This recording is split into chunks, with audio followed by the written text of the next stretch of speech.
Good morning, everyone. This week's book, Pumpkin Town by McKy. Katie was an author who visited our school a few years ago, wrote some great books. So let's read Pumpkin Town. Obviously, trick or treating happening this weekend and Halloween happening next week. So this looked like a great book for us.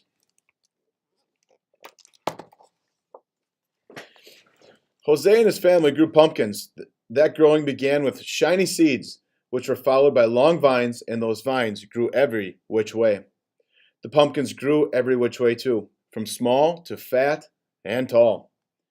The Jack Be Littles could be dropped into pockets. The Happy Jacks were bigger. A strong enough boy could carry just one.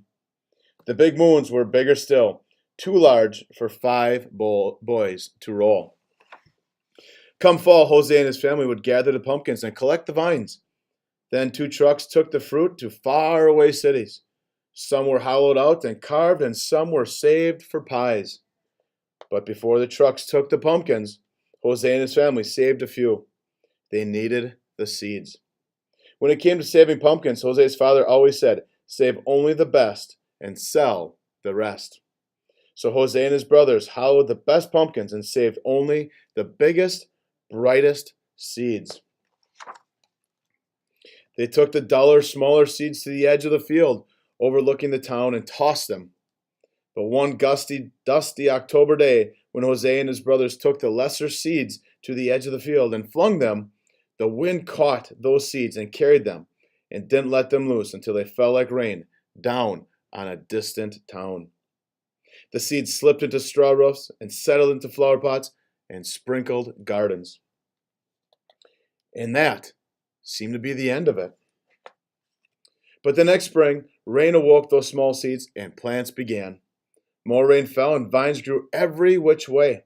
They wrapped around chimneys and wound through the corn. At first, the townspeople liked the vines, for they were lovely and delicate. But the vines began to climb, up and down and around, growing leafy and thick.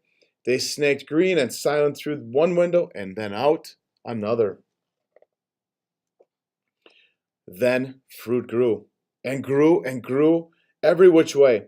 Soon the townspeople were stepping over pumpkins and around pumpkins and under pumpkins. It was hard to walk even a block. Rooftops sagged under the weight of big moons. Fences fell, and when the wind blew, one had to dodge Happy Jacks and Jack Be Littles falling from trees. Nothing is worse than pumpkins, groaned the townspeople. Meanwhile, up on the mountainside, Jose and his family cut and stacked their pumpkins, saving only the best. And when they were done, they stepped back and said, "Nothing is better than pumpkins." But when Jose and his family looked down at the town, it looked odd. It seemed so green and orange. Since their fieldwork was done, and because Jose and his brothers were curious, they walked to town the next day, where they saw more vines and pumpkins than they ever imagined. They remembered the gusty, dusty day that they scattered the seeds. "It is our fault," whispered Jose. "We must do something," whispered his brothers. "We rest for now," whispered Jose. But that night, Jose and his brothers cut and stacked the pumpkins and vines. They worked as quietly as they could, but some townspeople still sneaked peeks. They marveled at how well the brothers worked. The brothers climbed the poles and twined through trees and snaked silent through one window and out another, gathering and stacking pumpkins and vines. When the townspeople awoke, they discovered a mountain of pumpkins and a hill of vines and a mound of tired brothers. While the brothers slept, the townspeople filled a wagon with hay and set 5 great watermelons between Jose and his brothers in thanks for their aid. That wagon took the brothers back to their home, where they were laid in the glossy grass, still sleeping. When their father found them there, he asked what they had done to deserve the great watermelons. "We just helped the townspeople with their harvest," the brothers said, which was true, and nothing more was said. Down in the town, 5 trucks came for the mountains of pumpkins, and the townspeople were given a grand sum of money for all that fruit. "Ah, nothing is better than pumpkins," they said. Much of the money went toward a feast, held around a bonfire made by burning the hill of vines.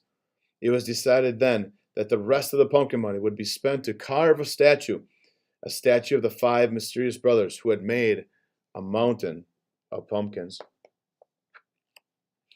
It took all of the next week for the townspeople to repair their roofs and their fences, and it took all of that week for Jose and his brothers and his father to eat their great gifts. The melons were so sweet that Jose and his family said, "Nothing is better than watermelons." "Be careful with the seeds," Jose's father said. "Our field grows pumpkins, not watermelons." So Jose's family filled a great bowl with seeds, and those seeds were forgotten until a day later, when the wind roused Jose's father at night. He feared that some of those watermelon seeds might be blown into their field.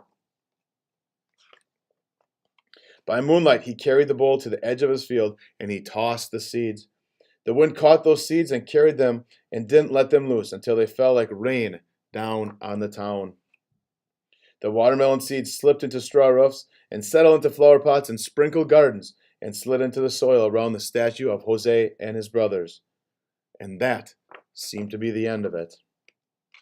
The end. What a great book. I don't know if they had watermelons the next year, but we had pumpkins.